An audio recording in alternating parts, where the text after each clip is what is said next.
Bom, agora temos algumas perguntas do público para respondermos. A primeira pergunta é do Rafael Mena Barreto von Gellen. E a pergunta é direcionada para mim e ela diz assim: gostaria de saber se você já utilizou um sistema de inteligência artificial para digitalização de reconhecimento de texto cursivo em sua serventia. Por exemplo, antigos livros de transcrição, ou se conhece algum registrador que já fez isso. Conhece algum software específico que realiza essa tarefa? E uma segunda pergunta dele, mais específica: já existe algum software, ainda que experimental, para a realização de qualificação registral? Bom, a primeira pergunta sobre reconhecimento de texto cursivo, isso ainda é um aspecto que nós estamos iniciando. Não existe atualmente nenhum sistema que seja confiável nesse reconhecimento. Eu até conversei com o Dr. Flávio lá fora da USP e ele me disse essa mesma informação, que para texto cursivo ainda estamos em uma fase experimental. Quanto ao software de qualificação registral, eu acredito que até o momento nós não tenhamos nenhum software nesse sentido. Eu até procurei, no registro de imóveis que eu atuo, desenvolver um software de qualificação que fosse só um sistema especialista, e nem era um sistema de qualificação em computação cognitiva, e mesmo isso ainda nós não temos no mercado. Então nós ainda temos que desenvolver tanto um sistema especialista, que é um passo intermediário, como um sistema de computação cognitiva que possa fazer toda a qualificação.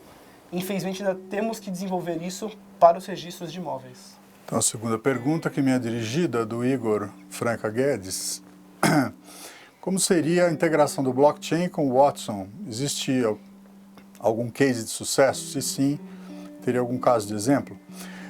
Primeiro eu queria esclarecer o seguinte: nós estamos numa fase de aprendizado inicial mesmo, inicial. Existem pelo mundo afora algumas aplicações já com alguma maturidade, etc., que já estão tirando benefícios, mas nossa tarefa neste momento não é adquirir algo para aplicação imediata. Isso eu acho que limitaria muito o nosso aproveitamento. O que nós estamos fazendo, por exemplo, no tribunal, é uma frente de aprendizado em várias provas de conceito, para ver qual o potencial, como é que eu treino um sistema dele, o que eu preciso dentro, eu preciso me adequar internamente. Então, assim, nós estamos muito longe da obtenção de resultados. Nós estamos iniciando, sim, com muito interesse, entusiasmo, esse processo de aprendizado que vai nos trazer transformações daqui a alguns anos. Então, aplicação imediata em resposta à sua pergunta, não temos nenhuma. Blockchain e inteligência artificial, eu vejo assim, novas tecnologias, ambas aplicáveis, ambas harmonizáveis, mas sem uma relação direta entre um e outro. Blockchain é armazenamentos imutável, não, mas o blockchain é uma forma de escrituração imutável.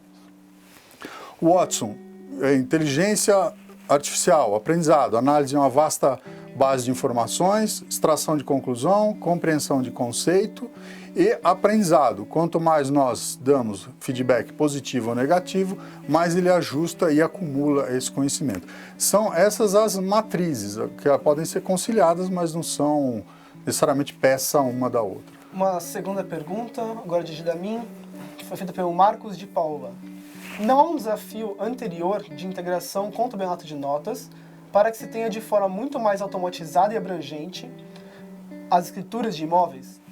Então, uma opção que existe nessa automatização é a criação de dados de entrada e de saída que sejam compatíveis. Então, o tabelionato de notas poderia efetivamente emitir as escrituras de forma estruturada, então o registro de imóveis receber essas escrituras já estruturadas e processá-las. Mas atualmente nós não temos ainda uma forma de estruturação que consiga ser tão completa quanto a linguagem humana. Ela sempre pode trazer exceções, a forma de escrituração pode variar. E um segundo aspecto foi o que eu falei na palestra sobre a linguagem natural e linguagem estruturada. Se nós tivéssemos uma versão estruturada da escritura, a pessoa efetivamente quando assina, o usuário, ele não tem como conferir que a versão estruturada está igual à versão em linguagem natural.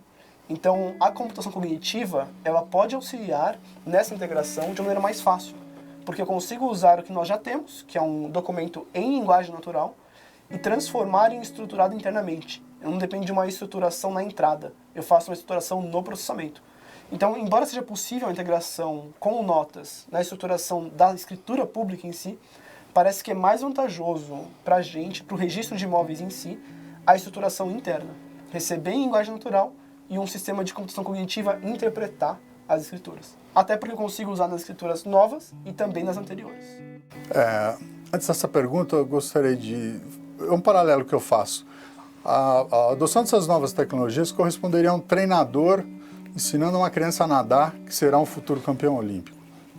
Não adianta ele colocar a criança imediatamente para competir numa piscina.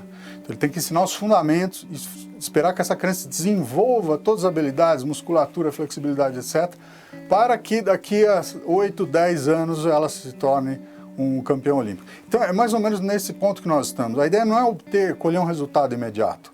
A ideia é ensinar esse sistema a nadar para que no futuro ele nos ultrapasse as nossas próprias capacidades e nos jogue a um andar superior. Então, pergunta ao presidente Sérgio Giacomino, com muita honra recebo dele a pergunta. O sistema judiciário brasileiro poderá se converter em um modelo de cases, inovando a matriz do direito brasileiro? Acho que isso já está acontecendo, né? Nós temos uma convergência de sistemas. O Common Law se aproximando do Civil Law e o Civil Law se aproximando do Common Law. O sistema de precedentes do sistema de Common Law vem sendo assimilado no direito brasileiro, com as súmulas vinculantes, recurso repetitivo, etc. Cada vez mais usar, ao lado da norma geral e abstrata, que é a lei, usar o caso, a solução do caso concreto, como fonte do direito. Isso está fortíssimo no Brasil. E os sistemas de common law dos Estados Unidos caminham no sentido contrário. Eles têm tanto sistema de casos que chega a uma complexidade tão grande da análise que eles vêm desenvolvendo a área da codificação das normas, né? Chegar aos estatutos, que seriam os nossos códigos. Então a gente tem uma convergência de sistemas. Análise de casos já é algo assustador hoje, essa mudança toda do CPC que determina a observância dos paradigmas, etc. e tal, já fica uma atividade que quase que procuramos perguntar onde sobrará o tempo para fazer a atualização disso permanentemente, enquanto o STJ produz lá suas 400 mil decisões por ano, o STF suas 100 mil decisões por ano. Como é que nós nos mantemos atualizados com a doutrina, a legislação e com essas decisões? Então, a gente caminha para um sistema de cases e, certamente, a inteligência artificial é que vai viabilizar isso, que vai tornar isso possível, porque ela já quase que escapa da possibilidade humana hoje. Então, acho que é isso. Agradecemos as perguntas e a audiência de todos. Muito obrigado.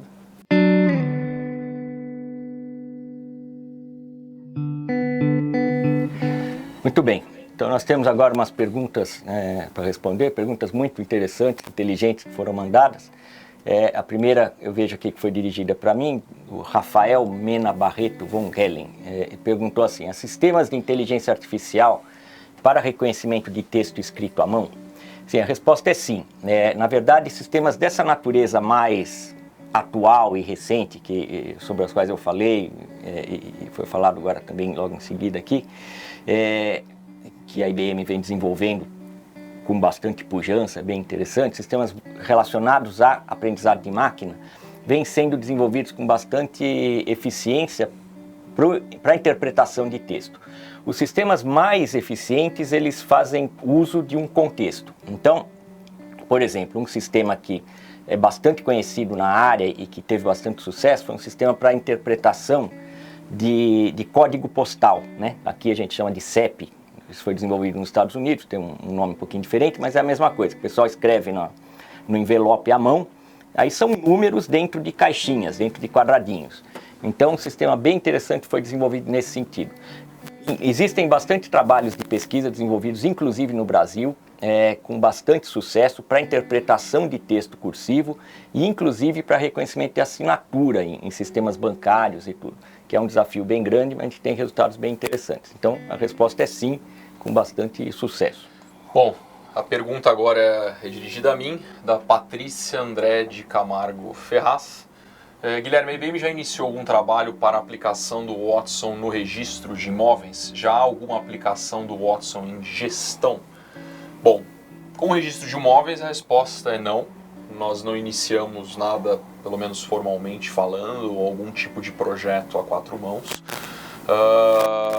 No caso de aplicação de Watson em gestão, gestão é uma palavra bastante abrangente depende de qual tipo de gestão a qual você está se referindo.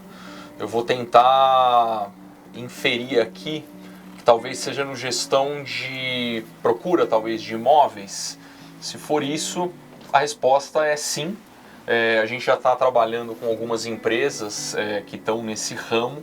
Aí você acaba utilizando uma metodologia bastante diferente, até porque não é muito simples hoje encontrar aquele imóvel exato que você está procurando. Os buscadores, eles são um pouco limitados.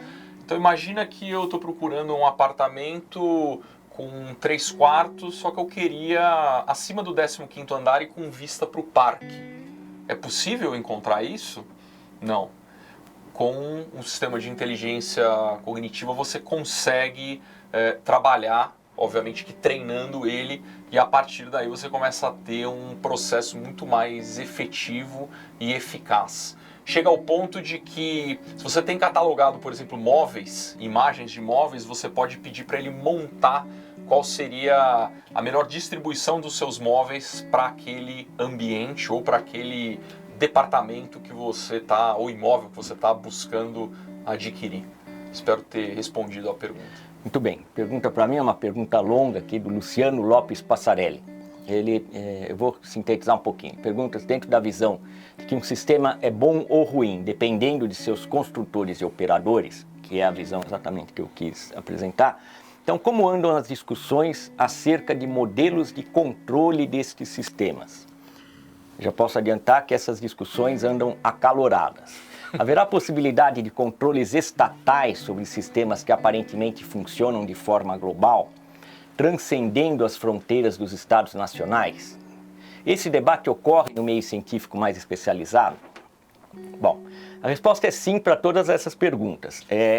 Só que poucas dessas perguntas, na verdade, se restringem aos sistemas relacionados com computação cognitiva, como os sistemas que o Guilherme apresentou, ou inteligência artificial de maneira geral, como eu quis apresentar, e até com essa perspectiva histórica. Se a gente observar, tudo isso diz respeito, nem a computação isso se restringe, né? Diz respeito a garantir que o comportamento de um sistema que foi projetado para para funcionar de uma determinada maneira, trabalhe desta mesma maneira. Então, existem mecanismos para normatização, para que os sistemas funcionem, por exemplo, delimitados por fronteiras virtuais, fronteiras jurídicas, fronteiras geográficas, por exemplo, sistemas que funcionam na nuvem, tenham os seus dados transitando pelos locais delimitados e identificados conforme certas legislações indicam, e assim por diante. Especificamente com relação à inteligência artificial, existem, de fato, riscos de uso que podem, por exemplo, pelo menos não atender a uma grande coletividade. Por exemplo, armas inteligentes. Então, uma questão acaloradamente discutida hoje na comunidade, pela comunidade acadêmica é como garantir que as técnicas avançadas de inteligência artificial não venham a ser utilizadas, por exemplo, para produzir mísseis mais inteligentes, para produzir armas que tenham um poder destrutivo mais eficaz. Como garantir que o mau uso não ocorra? Isso é uma questão muito mais de natureza ética, moral, filosófica, a respeito da evolução da natureza humana para que a tecnologia possa ser bem utilizada, do que propriamente de uma tecnologia ou outra. Enfim, Luciano, muito boa pergunta, muito difícil de responder. Concordo. Bom, a próxima é para mim. É do registro de imóveis de Campos do Jordão. Quando você diz que o Watson é capaz de ler X páginas por dia, isso significa que ele transforma texto escrito em dado estruturado? Não. Na verdade, o que ele faz ele consegue literalmente entender o que ele está lendo. Quando você treina, e a palavra é treinar ele para entender esse texto, vamos imaginar, por exemplo, sobre imóveis, né? Então eu preciso explicar para ele o que é uma casa, o que é um apartamento, o que é um terreno, o que é um imóvel alienado, o que é um financiamento, o que é um cliente, o que é um registro de imóveis, o que é um cartório. Você tem uma série de palavras, uma série de jargões, uma série de contextos que eu preciso ensiná-lo. Como é que você ensina? Você pega um texto específico daquele assunto, ou X textos, quanto mais textos melhor, e você literalmente vai tagueando as palavras. Então vamos supor, cores, amarelo, vermelho, azul, verde, preto. Eu vou tagueando dentro de um texto, ó, isso tudo aqui, Watson, é cor. Isso tudo aqui é registro de imóvel, isso tudo aqui é terreno, isso tudo aqui é casa. Quando você dá os textos, independente do volume que você der para ele vai retaguear tudo isso de forma a te devolver a resposta buscando aquilo que você está procurando. Então, se você perguntar para ele, Watson, me fale quais são as casas que têm mais de 300 metros quadrados de área construída na região do Capivari, de Campos do Jordão. Ele vai saber o que é Capivari, ele vai saber o que é 300 metros quadrados, ele vai saber o que é área construída, e a partir do volume de texto que você quiser dar para ele ler, ele vai buscar tudo isso e vai te responder, olha, eu encontrei 10 casas com esse perfil em tais localidades, e com isso você vai trabalhando.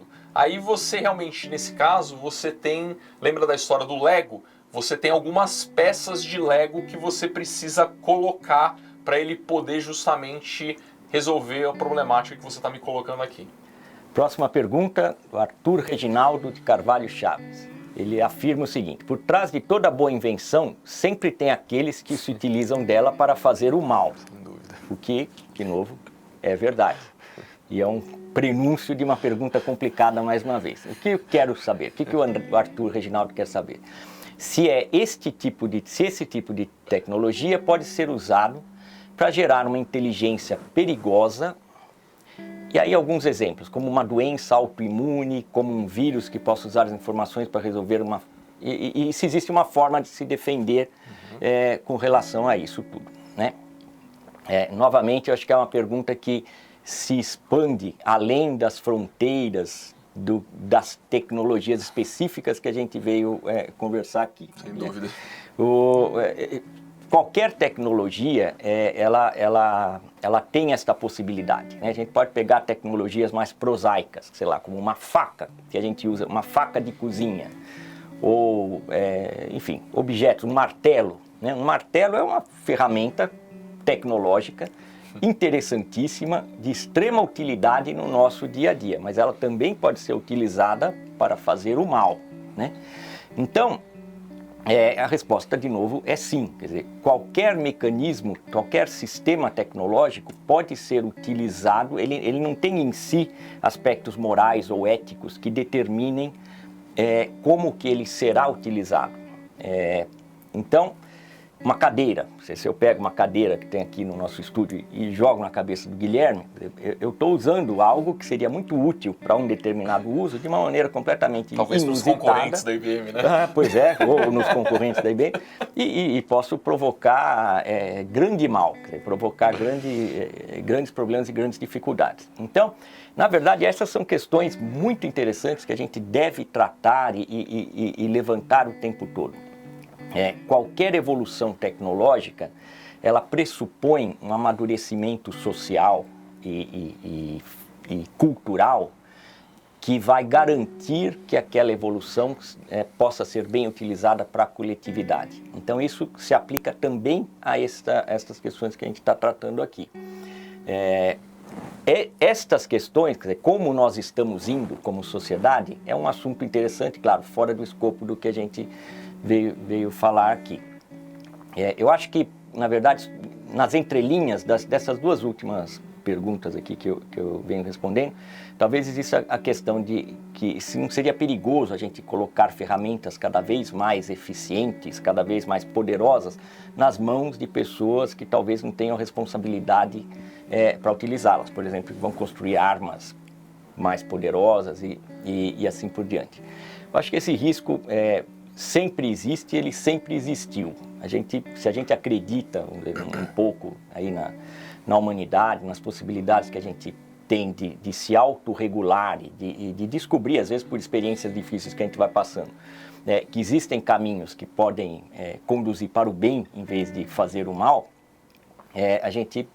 isso nos alimenta para a gente continuar trabalhando e construindo ferramentas interessantes como essas que a gente viu aqui, com exemplos maravilhosos que o Guilherme trouxe, nenhum deles fazendo o mal, muitos deles fazendo muita coisa boa para o nosso dia a dia.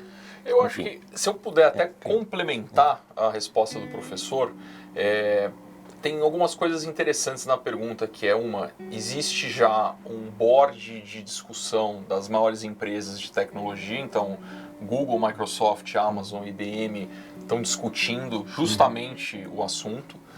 Um outro ponto é a história do machine learning supervisionado versus o machine learning não supervisionado.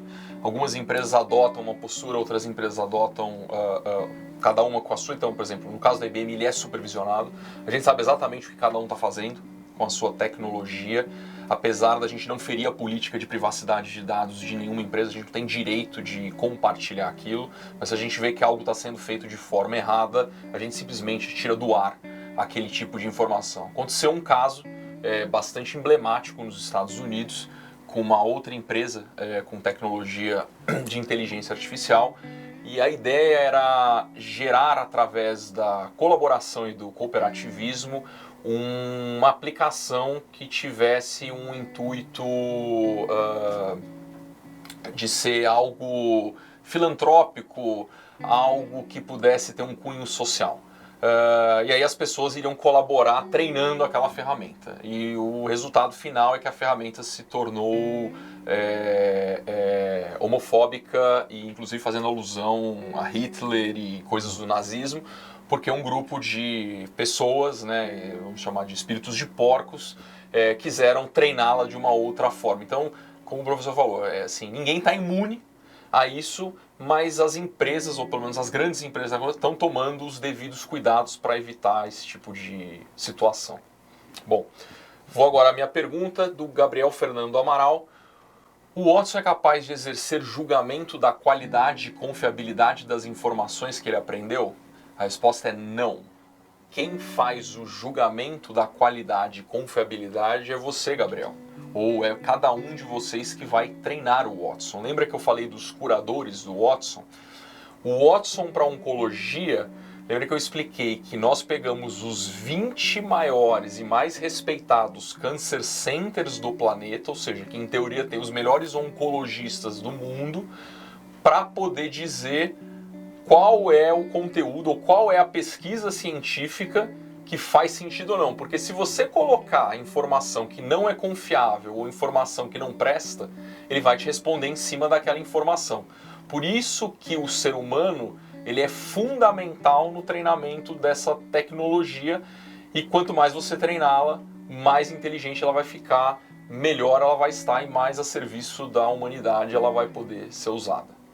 E eu acredito que com isso a gente encerra aqui essa parte de perguntas. Realmente todas as perguntas foram bastante interessantes. Sempre vem umas perguntas capciosas para nós.